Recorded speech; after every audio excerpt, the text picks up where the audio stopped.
们教的好不好？太好了，对他们弟兄们交通实在是，其实已经把这一段教得非常清楚。那我不知道弟兄姊妹，你们这段时间开始读马太福音，主要是读生命读经，是不是？是配合经文，是经文配合生命读经，还是生命读经配合经文？因为我看福士给我的段落是第7篇到第12篇，所以你们一周是读6篇，是这意思吗？哦，从上周开始啊，所以你们比隔壁厉害，隔壁社青的弟兄姊妹，他们是一周只有3篇，不过你们的时间真的是比他们多，他们到了在职之后才后悔。哦，以前学生时代时间那么多，怎么没有好好追求？现在在职之后啊，发现1个礼拜要读3篇是勉强，1个礼拜要读6篇是很难。不仅是我们高雄的社青难，全台都觉得难。那这次亲子特会，之后呢，在好多地方都开始觉得，社青需要起来啊，读生命读经。那他们新北市的负责人告诉我们说，他们以前，他们啊，这个大概半年前，他们的亲子社青啊，就开始读生命读经。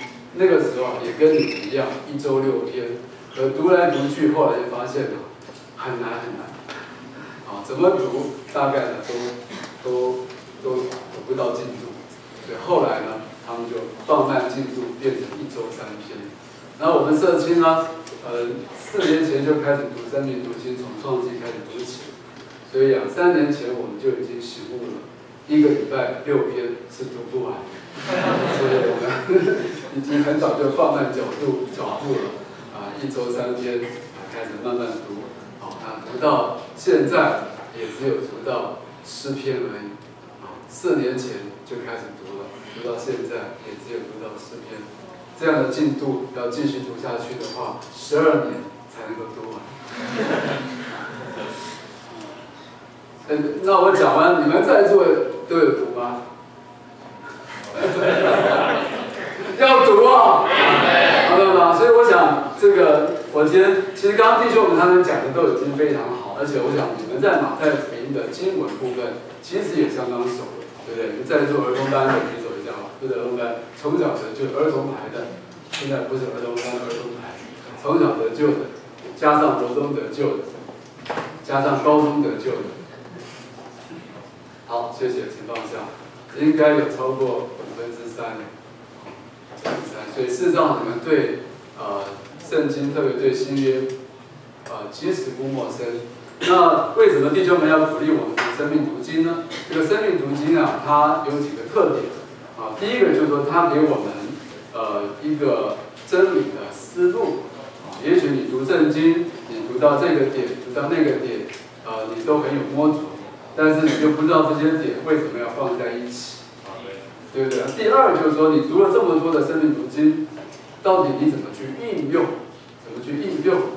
好，刚刚弟兄们也都有一些应用，他们如果他们大部分都读过生命读经，就会知道这一段真理到底该如何应用。这个圣经最宝贵就在于它能够应用。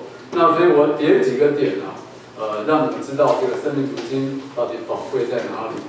比如以过这一周，我们主要是从第7篇马太福音的第7篇到第12篇，对不对？那第7篇讲什么呢？第7篇它是讲王的家世的身份。其实马太福音的第1章和第2章它就是讲王的家世。那讲到家世，当然第一个是根据你的家谱，对不对？从你的家谱知道你爸爸是谁，你爷爷是谁，你爷爷的爸爸是谁，对不对？就是一直追溯到你的祖先，从你的祖先就会知道你的家世。那第二呢，就会知道第二就是讲到王的身份，到底你是谁，对不对？你是什么身份？你是什么身份？当然跟你的出生是没有关系，你生在什么样的家庭，对不对？然后你叫什么名字，这都是你的身份。所以同样呢，马太福音讲到基督是君王的时候呢，他也有他的家世，他也有他的身份。但是讲到身份的时候啊，也许我们不会注意一件事情。如果你介绍你的身份，也许我会说我是谁，对不对？我是李兰弟兄，对，我是一个全时间的服侍者。好，那但是你会讲到你的童年吗？也许不一定。好，但是马太福音啊很特别，马太福音的第2章，他就讲到这位基督的幼年。好，刚刚弟兄们有提到，他讲到基督的幼年，为什么在马太福音要记载基督的幼年？马可福音没有基督的幼年，路加福音也记载基督的幼年，约翰福音又没有记载。为什么2卷书有记载，2卷书没有记载呢？也许第一个你根本没有发现，你都觉得差不多，记载跟不记载，其实也没什么差别。好，但是你要知道，如果你去读《生命读经》，生命读经告诉你，为什么马太福音和路加福音会记载他的幼年？为什么？因为马太福音讲他是君王的幼年值得提，对不对啊？那第二呢，就是路加福音，路加福音讲到他是一个人。他是一个最标准的人，对不对？那当然讲到一个人，他这个正常的人，这个标准的人他一定有他的幼年。那为什么约翰福音没有讲幼年？约翰福音讲他是神，既然讲到神，还有幼年嘛，对不对？他是从永远开始讲。那为什么马可福音不讲幼年呢？马可福音讲奴仆，这个不错。这个都有真理的根基，真理的底子。好，那我们再追下去。那马太福音讲的幼年呢，跟他做王有什么关系呢？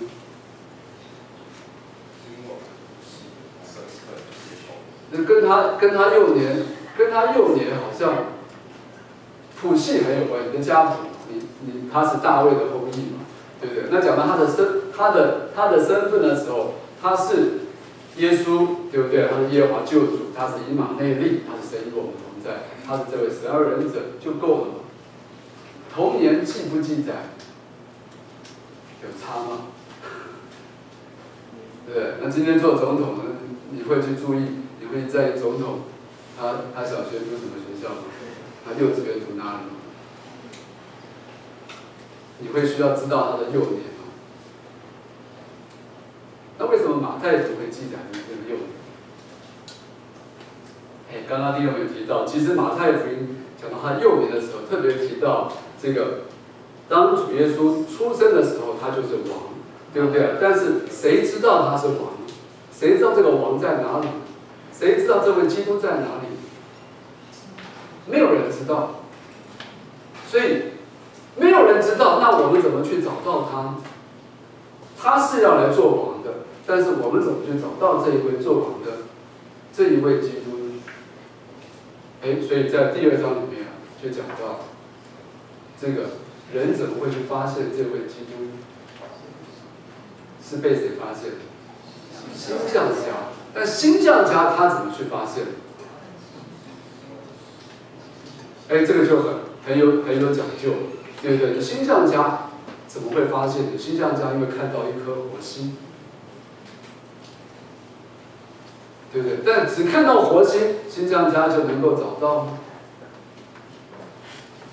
没有办法，对不对？所以这样记载，第一个星象家看到了火星，所以他就怎么样？他就跟着这个火星走，他就知道这个火星所要去的那个地方就是以色列王降生的地方。那可是呢，他这个跟一根就跟丢了。为什么跟丢了？他就觉得这个星怎么要往那边走？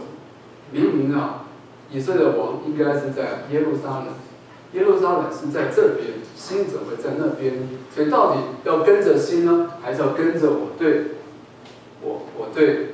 这个犹太人历史的认识呢？讲到以色列的王应该都是生在耶路撒冷，所以后来星象家做了一个决定到底要更新还是根据我们对这个历史的认识呢？后来新疆家就做了一个错误的决定，好吧，还是往耶路撒冷去比较保险。也许这颗心啊乱跑，这个方向错误。那结果他们到了耶路撒冷之后，活心不见了，然后呢也没找到这个王。那怎么办呢？他就去问了，问到后来才知道，哦，原来啊，这个圣经上已经有记载，啊，我们的主观念都错误了。原来啊，这个要来的这位基督的这位受膏者啊，他是会生在哪里？是生在伯利恒，不是生在耶路撒冷。所以呢，这个新将家怎么样？又把方向就转回来了，继续往伯利恒的方向走。当他们继续往伯利恒的方向走的时候呢，哎呦，那颗星就出现了。好，这是一个事实嘛？但这个事实怎么应用呢？对不对啊？那今天如果我们要去寻找基督，我们怎么去寻找基督？谁会带我们到基督那里？第一，活心；第二，圣经。好，那所以生命读经呢，就有一段，如果你们有生命读经，在这个第7篇啊，在第7篇的这个103页啊，这个你们都是电子档。那在这个第7篇里面就讲到一段话，就讲到应用，这就是生命读经宝贵的点。他说，今天如果你要得着新的照耀，你要找到那颗活心。找到核心，就能够找到基督。今天基督在哪里？弟兄姊妹看，今天基督在哪里？我也不知道基督在哪里。我祷告常常也不知道基督在哪里。那好了，那所以你要找到基督呢？事实上你要有活心。那你怎么能够得着活心？这个活心在哪？今天你还去看流星吗？对不对啊？今天要找基督，绝对不是靠物质那颗流星，那颗心在哪里？好，那生命读经告诉我们了，他说你要找到心有2条路。第一条路呢，就是你必须要确定的到神的话跟前，然后你的全人向神的话敞开。这样呢，当你来读主的话，你向主的话完全敞开的时候呢，你读啊，你就发现，哎呦，有一个东西啊，就从你所读的圣经里面呢，就开始上升了。那这个上升的东西叫做什么？这个上升的东西所照耀你的这个就叫做基督。这个就是活心。所以你要得着活心吗？第一个你要读圣经，对，你要向圣经敞开。那你说，哎呀，我向圣经敞开，我也读圣经，但读来读去，我还是读不出一个什么东西啊。能够上升啊，像光一样光照我啊，那怎么办呢？那你就说还有第2条路。第2条路是什么呢？就是你来到这个发光的圣徒跟前。你如果没有办法直接找到那颗火星，你就去找发光的圣徒。当你到发光的圣徒那里去，你跟从这些跟从基督的人，那你也会得着光，你也会得着一些的指引，那他们就会把你引到基督所在的地方。好像每个周5的晚上，对不对？也许我看看你们每学期的那个期末都有一个分享。哎呀，礼拜5是很忙碌的，又是上课又是考试有的甚至能够赶来聚会就不错了。好，那这一天真的是这个头脑里面一片混乱。但是来到这个聚会中，哎呦，你就摸到主，一天都没有主，但是你发现，哎呦，来到这个聚会中，听弟兄姊妹做见证，他们的分享，哎呦，你又摸着主了，你又得着享受了。这是什么？这是第2条路。第2条，你可以找到活心的路。所以这就是这个生命读经宝贵的地方。你看见基督的幼年是要被我们寻找出来。但怎么寻找呢？生命读经给我们一条应用的路，你就能够像这个星象家一样，照着正确的方式你就能够寻找到基督。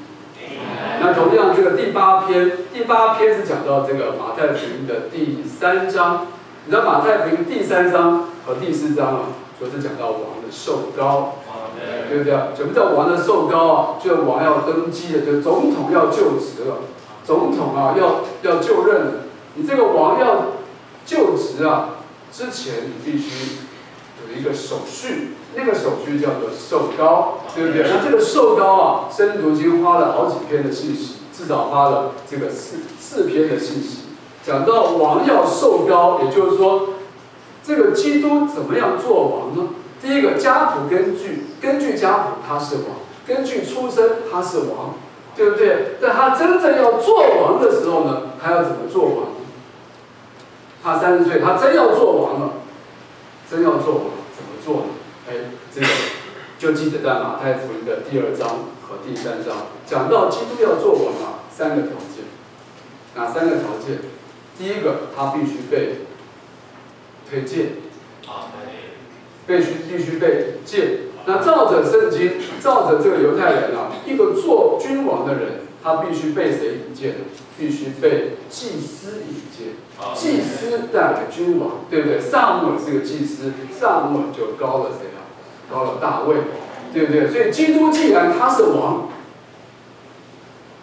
总要找人来高他了，对不对？你想当总统，你也不能当总统，你总要找人来选你嘛，对不对啊？有人选你，你就可以当，你不说当总统，你当班长也是一样啊。有人选你才能当班长。那基督要做王，他可以记说我是王吗？没有这种做王的方式。那第一个呢，必须有人高他。大卫做王是因为撒母耳高他，撒母耳高谁，谁就做王，对不对啊？所以为什么他的哥哥们也没有什么不服气？因为撒母耳就不高你，撒母耳就是高我。虽然我排行最小，但是呢，我被高了，所以呢我做王，其他人所有人都服气。对不对啊？为什么？因为你受膏，撒母耳膏了。那同样，基督做王，以色列人要服气啊，必须有合格的祭司来帮助，来啊膏这个大卫。所以在这个申命读经第8篇讲到这个基督要被引荐啊，就跟这个引荐者很有关。那这第8篇讲的引荐者是谁呢？就是这个施浸约翰。好，那所以这一篇怎么应用呢？这一篇的应用就在于啊，我们怎么经历做施浸约翰？就是基督受膏是因为有施浸约翰，对不对啊？那事实上今天人要得救，也都需要有一个见者。那所以第8篇就讲到这个引荐者，也就是说这一位施浸者约翰。他为什么够资格做引荐者呢？他就有3个点。他第一，因为他是身为祭司，施浸约翰啊，他够资格做引荐者。第一，他出生就是祭司。那弟兄姊妹，你我是不是祭司啊？我们出生就是祭司，对不对啊？那好，那第一，你必须身为祭司，但是做一个引荐者，这个施浸约翰，他不仅出生是祭司。而且呢，他还必须符合下面2个条件，也就是他放弃外面祭司的地位，也放弃生活的方式和这个宗教，这个放弃一种宗教和文化的方式。也就是这个施浸的约翰呢，他有祭司的身份，但他不要祭司的那个外面的地位，他也不要那个宗教和文化。那然后呢？这个施浸约翰就讲到他被引荐的地方是哪里？是旷野，是旷野。那好，那申命读经在这一篇里面，在第8篇就有一段应用。那在这段应用里面呢，他就讲到说，今天的原则必须是一样。怎么样一样呢？就是说，基督要引荐，必须有施浸约翰。那从某一个角度来讲，就你我是不是王啊？我们从得救开始，我们就是王，对不对？那我们是王，是因为我们经过一个受浸的过程。好，那今天呢，还有好多王啊，陆陆续续都要被带到这个王子训练班里面。但这些啊，在创世以前就预定做王的，谁去把他带来？弟兄们，就好像基督他生来就是王，但谁把基督带到一个做王的地位上？好，那今天所有得救的弟兄姊妹，他们一得救，他们就是做王。但是谁把他们带回到这一个做王的地位上？好，那我们就必须有施浸者约翰。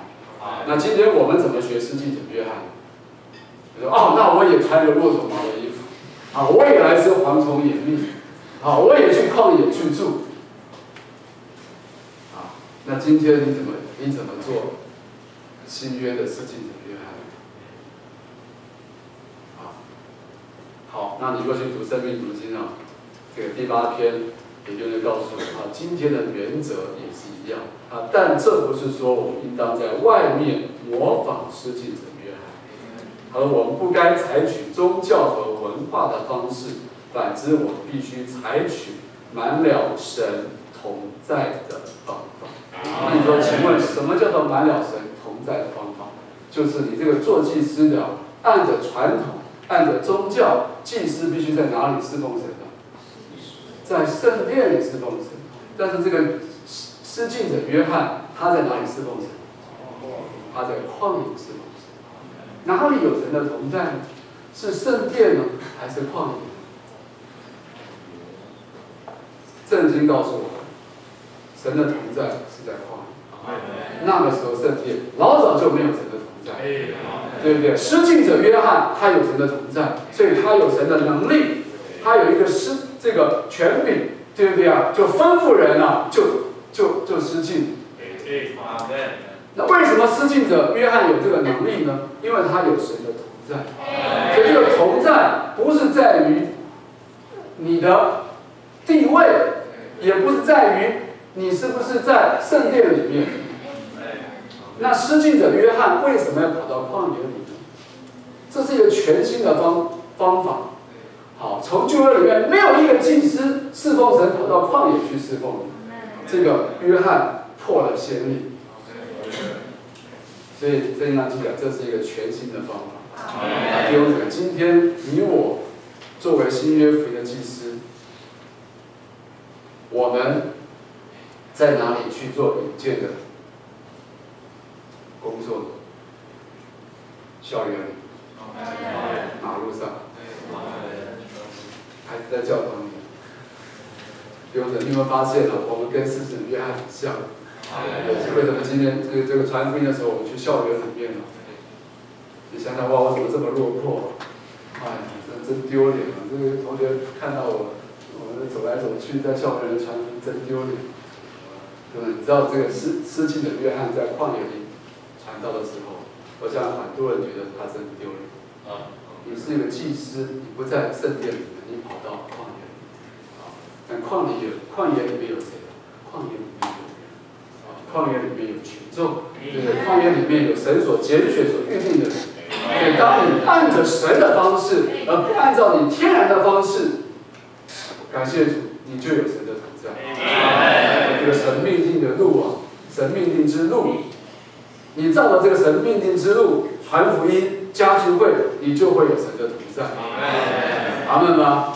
所以你看，这是可以应用的。那第9篇呢，就讲到一个这个基督要做王，第一个他要被人引荐。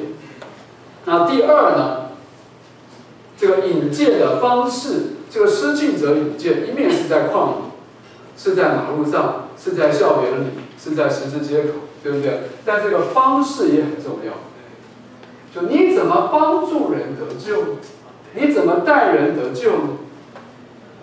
哎，我就说人生的奥秘，你知道人生的奥秘啊，其实我们都在做这件事情，但你知道，当你去带人读人生的奥秘的时候，其实你就在经历什么？你就在经历啊，这个马太福音的第3章的第3节。那里啊，你若翻开3章3节，那里说施浸者约翰他怎么把这个人引荐到这个基督那里， 3章3节说，这人就是那借着圣言者以赛亚所说，在旷野有声喊的预备主的道路，修直他的途径。也就是说，这个施浸的约翰啊，就帮助基督把这个基督要走的这条途径怎么样修直了。你说这个在应用上怎么应用呢？生命读经就告诉我们，他说：想想你得救之前的光景，你里面有没有崎岖的道路啊？你的心思的道路一定是满了山和谷。好，他说，也就是说，像我得救以前，我的心思也是高高低低，一点都不平坦。所以我的思想、我的情感、我的意志、我的喜好都是弯弯曲曲的。他说，举个例，他好像你结婚了，你昨天跟妻子说他是天使，结果第二天你就说他是魔鬼。看我们的情绪是反反复复，对不对？你在弟兄姊妹家里面，你看那些同伴，今天是天使，明天又变成魔鬼，对不对啊？好，那不然怎么会冲突呢？怎么会吵架呢？怎么会气呢？对不对？我们的心思啊是变来变去，今天要做，明天又不想做了。对，今天传福音，明天又不想传。我们的心思是一直在这里起伏的。这种弯弯曲曲的心思和情感，我们是很难来碰着主。所以呢，我们需要怎么样？把这些弯弯曲曲的道路都修直。一个人得救，需要帮助他把这些弯弯曲曲的道路。所以人生的奥秘就是这样，帮助他们认识这条得着神的道路。阿门吧。你看，还有比如说第10篇还是讲到王的受膏，对他特别强调，就是说你既然是王，当然第一个条件是你要有人引荐你，对不对？那即使人引荐你，也不证明你就够资格做王。好，全部的这个老百姓都选你做总统，可以啊。等你做了总统之后，就看民调指数是上升还是降低。有很多总统这个选举之前，民调指数一直是这样，等到当选之后呢，就一路减少。市长也是这样子，对不对？当选的时候民调指数很高，干一干，怎么就越来越低啊？那曾经有一个总统就低到只有8%。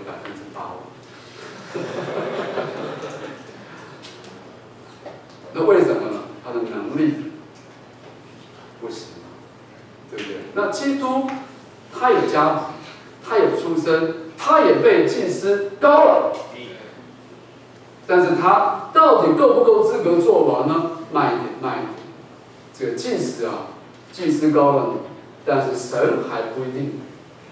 阿门，对不对？所以神啊，就要这位基督啊，要进一步的怎么样？不仅要受膏，而且他受膏的第一步啊，就是说你必须怎么样受浸，然后才受膏。大卫只有受膏，没有受浸。这是为什么？基督受膏之前呢、哎呦，他说你先受浸，再受膏，所以说不公平。大卫只有受膏，大卫没有受浸，为什么我要先受浸再受膏呢？哎，你们问为什么？为什么呢？你就去读圣经读经，圣经就告诉你，这个受膏的资格就在于你有没有先受浸。为什么要受浸呢？受浸就是了结，对不对啊？所以主耶稣他在受膏之前呢，这个第一，他就从加利利出来，来到约旦河。你说受浸为什么要从加利利出来，然后来到约旦河？加利利是什么？约旦河又是什么？圣经上为什么记载加利利跟约旦河？加利利是一个被人藐视的地方，弟兄姊妹懂吗？那什么叫约旦河？约旦河就是被埋葬的地方。所以你想要做王吗？你想要得着膏油吗？什么叫膏？就是膏油。弟兄姊妹，为什么你会发现我读圣经，别人读圣经好像都没有膏？为什么我读圣经没有膏油？膏油从哪里来？膏油要得着是要有条件的。你要也要不到，你求也求，你说神啊高我，高那一段我们很清楚嘛，主耶稣受高的时候很简单嘛，他一失禁的时候呢，这个什么天就分开了，圣灵就仿佛鸽子怎么样，就降在他的身上。圣灵像鸽子降在他身上，圣灵的降就是圣灵的什么高？那为什么我也待了半天，天也没开，对不对？圣灵也没有降下来，你等了半天，你求了半天，神啊高我，你喊破了喉咙了，鸽子也不会降下来。那你要知道，鸽子为什么会降在主耶稣身上，没有降在我身上？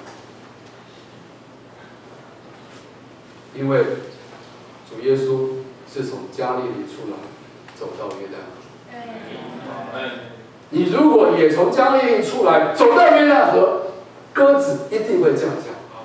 你说主啊，今天的加利利在哪里？这就是你要去读生命读经，不然你就不知道怎么运用。你就算跑到以色列的加利利去也没用，你不用跑那么远。你知道加利利在哪里？生命读经啊，里面就有一段的话讲到加利利在哪里啊？加利利啊，就在教会生活里。你到教会生活里面，什么叫加利利？就是被人赏识。你在教会生活中有没有被人藐视啊？你如果从来没有被人藐视啊，这就是个鸽子还没有降在你身上。李六就举个例子，他说几年前啊，我去某个教会，那里的弟兄告诉我，姊妹们啊都很情绪化，蛮了意见，所以啊，他们弟兄们就很难跟姊妹们交通。弟兄们有没有同感啊？在弟兄姊妹家，好像弟兄们都很好交通，一交得通，怎么姊妹们意见那么多？弟兄阿爸们啊，姊妹意见在姊妹面前都不敢讲。对不对？所以呢，弟兄们都觉得我们根本不知道怎么处理这个局面。你们如果做了管家，你们就会这么境遇。在座弟兄们有管家，对不对？管家们是不是啊？你做了管家，你需要跟姊妹们协调的时候，你就发现，不能讲姊妹们的坏话。还好这里不用讲。弟兄们就他说啊，几天之后呢，李丢就把这些有问题的姊妹们啊找来跟李丢一起吃饭。结果呢，这个李丢就去关心姊妹们，就姊妹们就跟李丢讲，他说：“我们的忍耐早就耗尽了，因为这些弟兄们实在太强了。”所以几天之后，他说：“我因为弟兄受压，那现在呢，因为姊妹受压。”我就看见对弟兄姊妹彼此都是严肃而可怕的了解。我们在教会生活中啊，有很多是需要被了解的。所以约旦河在哪里？约旦河也在教会生活中。在教会生活中，你有很多的机会被得罪，你有很多机会啊，你的意见没被采纳。对，在教会中，你有很多机会啊，意见被否决，这些被否决的都是什么？都说出了我们的了解。所以也就而且他说新人，我们在座有没有新人啊？就2年内的，举个手吧。好，这段话讲给你们听的，也就是说，新人进教会生活的时候，可能说：“哈利路亚，我已经看见了教会生活太美妙了。”好了，迟早美妙的教会生活啊，会把你了结这是你们现在还在度蜜月期啊，还以为教会生活啊还不错啊。那有一天你会发现，教会生活怎么这么多问题啊？他说那些在教会生活中已经10年的人就能见证，他们每一个部分都被了解。当你被了结的时候，那就是你够资格要受膏的时候。用怎么样对生命读经宝贵啊？我想我只点这几个点啊，你就能够领会啊。就说生命读经给我们一个非常宝贵的一个点，就是你读一些真理，你不知道怎么去应用，但你去读一读生命读经，你就知道这些真理啊，原来一点都不道理，这些真理啊，都是可以给我们来应用的。你就会发现这个圣经啊，怎么都在讲我，对不对啊？怎么圣经跟我的经历啊，怎么都那么像？哦，你所发生的事啊，都记载在圣经里面，只是你都没有觉得，你都没有发现。好，等到你一读真理读，你才发现，哦哟，原来圣经都是可以经历的，都是可以运用的，好不好？所以我鼓励弟兄姊妹啊，就是说，你不要只读圣经，不要只读注解，好，那这个你要仔细的去读真理读经，你会发现每一篇信息，每一篇真理啊，也就都给我们一些应用的点应用的一些的话语，可以帮助我们啊来进到这个圣经的里面。鼓励弟兄姊妹啊，还是啊继续的往前。我不知道你们读生命读经有没有什么奖励啊？有奖励是吧？哎呦，我们跟社青兄弟讲也有奖励啊。第一个学程完就有颁奖，而且呢，我们会颁给他们一张非常精美的奖状，可以用12年的奖状。因为他们的生命读经1984篇嘛，如果一周读3篇，要读12年才读得完。等他还没读完啊，可能我已经不在高雄了。那所以呢，我就帮他们预备了一张可以用12年的奖状。当他们读完第一个学程的时候，我们就送给他这张奖状，要一直用，一直用，一直用，用到他读完最后一篇生命读经，这个奖状才算完成。你说有这么轻的奖状，没关系，你们打听。11月份，他们就可以得到这个奖状。大学生看看要不要？如果要的话，我们这个奖状，高雄制造会颁的，也可以考虑啊，颁给大正公司。好，谢谢主，现在就祝福。